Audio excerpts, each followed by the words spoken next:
come to Iceland for the splendor and for the vivid proof of the effectiveness of COVID-19 vaccines.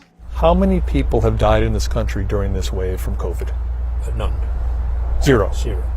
Dr. Þorólfur Guðnason is Iceland's chief epidemiologist. I think the widespread vaccination in Iceland has for sure prevented serious consequences of the infection. I feel grateful, and I think it's a testimony to this population. Dr. Paul Mathiasson is the CEO of the largest hospital in Iceland, Landspítali National University Hospital. He says a nightmare scenario during this fourth and worst wave of COVID has been averted because of his fellow Icelanders. If it hadn't been for the vaccinations in our population, I think it would have been catastrophic.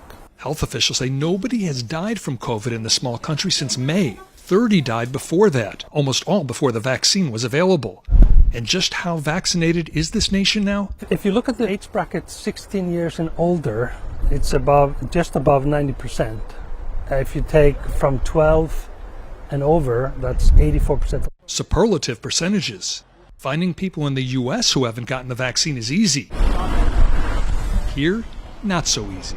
Have you gotten vaccines? Yes, of course. Yes. Of course. Why do you say of course? Just because it's like our civil duty to get vaccinated. Your civic duty. Do you have friends who haven't gotten vaccinated? No. We go into the hospital's Gorgeisladeild, the Icelandic word for intensive care unit, because the high number of vaccinations also means fewer patients, despite the surge of infections.